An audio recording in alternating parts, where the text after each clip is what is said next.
Alright,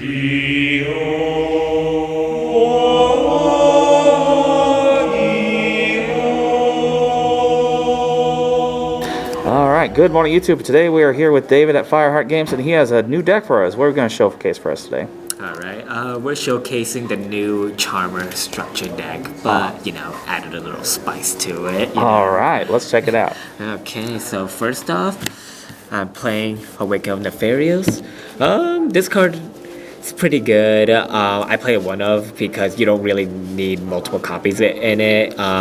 Having it in graveyard can basically disrupt your opponent's board a little bit, but other than that, it special summons itself out, so at the end of your opponent's phase, you can have an extra body and you can try to do something with it. But with how the Spirit Charmer's structure deck plays, it's basically gaining high attack and trying to survive it out in the longer games. Yeah. Gotcha. Cool. Right? Then, you got your Familiar Possessed and all that. Basically, they essentially do the same thing, but since I'm not playing the regular Charmers in this profile, their secondary effects pretty useless at this point. Yeah. But yeah, like I said, the whole main point of Charmers is just to set or try to swarm out your field and have a bunch of beaters on board and just beat down your opponent. Yes, 1850 is anything to argue with. Yep. Then I play the two Hitas as well. One's an alternate art in this. Alternate art looks really nice. For those people who don't know, why do you only run one of this alternate art? Because I thought the structure deck gave you a play or all the alternate arts. Yeah, you have to get multiple different ones. Yeah. So instead of getting your regular 3, you're gonna have to buy 10 boxes just to hope you get a play set of them. Yeah. Fair enough. All right, and then 2 Asas. Playing the 2 Asas is actually pretty good as well in this because you want to get out your Nefarious back into your hand or onto the field as well with her secondary effect if she gets destroyed in battle. But for the Familiar Possessed, they don't really get, or there's one of the key cards that prevents them from dying, but we'll get to that Alright. here in a second. Okay, 1 win because, why not? Gotta play all that. Gotta play all of them, It won't be a Charmer deck without all of them. Alright. I'm playing 2 Nemesis. This one also is also a recurrence bounce as well. Goes back to your hand and does the same as the other one, but this one it's actually searchable with one of the possessed spell and trap card. So yeah. Gotcha. Inari, just cause since I played 2 of the Hitas, I might as well just play the Inari Fire just to Extra special summon. Yeah, extra special summon and the extra bounce back into my hand. Have more options. Very nice. All right, Luna. Then after that, I played 3 Lunas. The 3 Lunas, they're really good. When normal summon, you can grab any Familiar Possessor card from your deck, basically a searcher, and she is also a disruptor on your opponent's turn, and they can negate the effect if they grab the same card name from deck, graveyard, and extra deck, or send it to the graveyard if they want to negate it, but if they don't, it gets bounced back into the deck. So yeah, Fairy Tail Luna is a really great disruption, and also she's also a key core into being on the field and being as the main beater as well. Very nice. Alright, then we'll go ahead and go into the hand traps. So I'm only playing 3 Joel and Lockbirds. Only playing 3 Joel and in my opinion, playing Ash at this point isn't that great because most decks in the meta at this point can play through 1 Ash. But what they can't play through is the Joel and Lockbird because so far I've noticed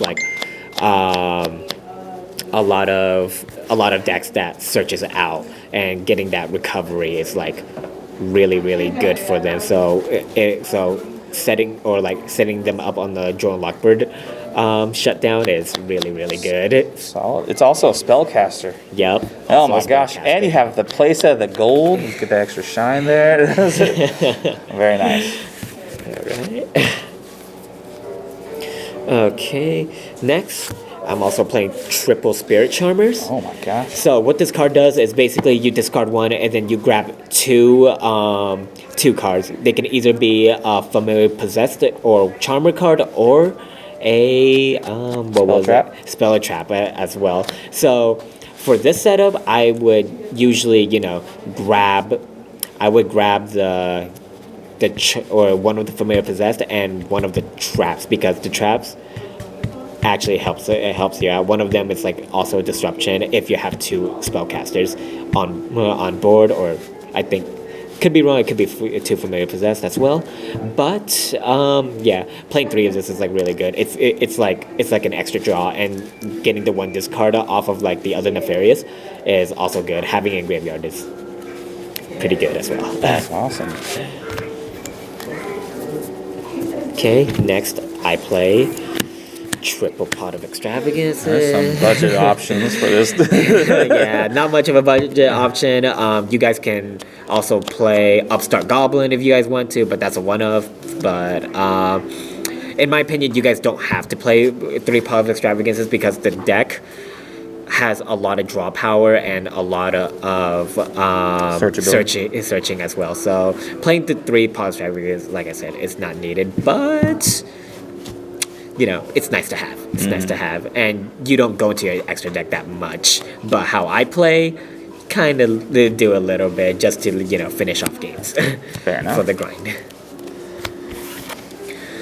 Okay, next week, and here's another of our draw engine, Awaken of the Possessed. Let's see here. Basically, this is also another key card for the Charmer deck. They get 300 attack for each different attributes that's on your field. So if I do the math correctly, if you have three of them, they can go up to 4K. And 4K is really hard to beat. Yeah, that's pretty good. And having multiple 4Ks on board, it's like really, really, really hard as well. And also, they cannot be destroyed by battle as long as this card is in place as well. Holy cow. And also, if you special summon or normal summon a Familiar Possessed or I think a Spellcaster, you can draw one card. My gosh. So, pretty good card to play. They decided to play this deck, or to build this consistency business. Yeah. And they gave them everything they could. Alrighty. Ichirin, you only use Ichirin for the first effect. I don't really use the second effect that much. But sometimes it's good. But basically, Ichirin is a negate for whatever you guys have. Monster effects? Yeah, monster effects, and negating on your opponent's board is really good as well. Okay. Like popping off that first negate on their first effect monster is really good. But it doesn't negate and destroy, it just negates in general. Still, sometimes that's all you need. Yeah. Okay, and I played the one call by the grave because Yeah. you know what they say,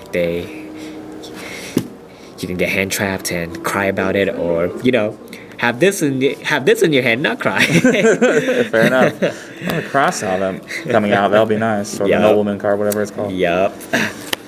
And then I played the one scale drain because you don't really use your effects that much. Your effects mean squat. Yeah. Solid. You don't really use your effects that much. So, like I said, having beaters on board, it's a beatdown deck, is what I'm saying. Mm-hmm. So, like I said, skill drain, pretty good. You don't use your effects that much. So, playing this is like a really good advantage against your opponent.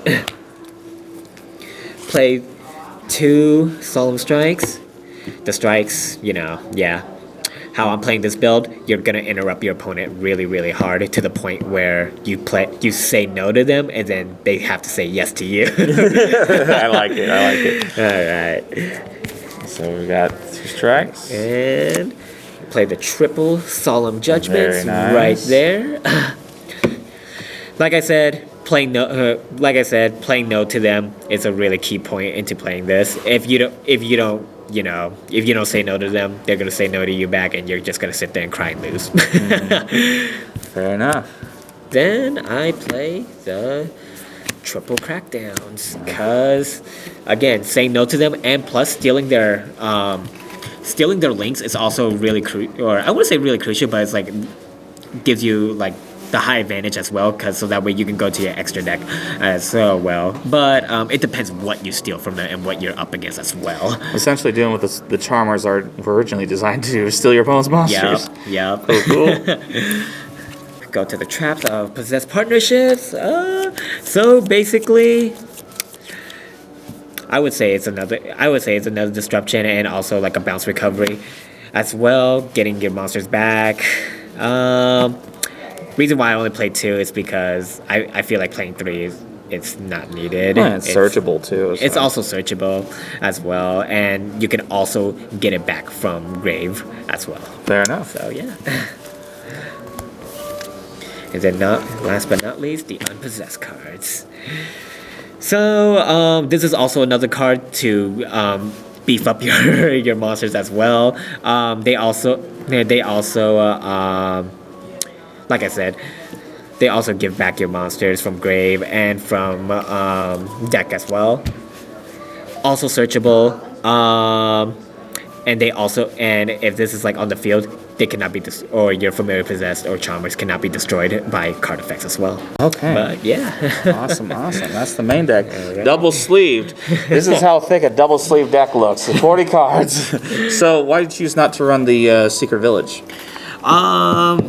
I feel like the meta plays too heavily on popping your cards at this point. Like, for example, right now since we're in Phantom Rage set, Raid Raptors and PKs can, just get around it. Yeah, just get around it. Gotcha. And then the Gigabyte too. Is Gigabyte not good enough? Nah. All right. Extra deck. Have an extra deck. Alrighty. So we play the 4 Charmers. Oh, okay. So they essentially do what they do best. Depending on your matchup, this one steals fire monsters. So if you were to link into it, you can. If you're up against a Salamangreat player, yeah. Or Infernobles. Or Infernoble Knights as well. This one, you don't go into this much. Mermails. Mermails and Toads. Toads as well. But like I said, it's very situational. Yeah. But you have it in there just because. Yeah. For the wind, at this point, Raid Raptors. Raptors. Oh, they're as doing well. something. Yeah. All right, fair enough. And then the Asa. Yeah, I feel like she's probably one of the most important right now. Asa, they for if you go up against Zodiacs, you can just take whatever they want and all that. Yeah, that's true. And if you were playing Zeus in this one, you can, just randomly attack and then go to Zeus and then, wipe their whole entire board. Fair enough. Okay, play the 1 IP Masquerena. Why the Masquerena? For Crackdown. For Crackdown. It's generic. Yeah, and also generic, and it's also a quick effect, so you can go into like whatever you need. Oh, and your opponents. Well. Oh my gosh, yeah, I see that. Okay.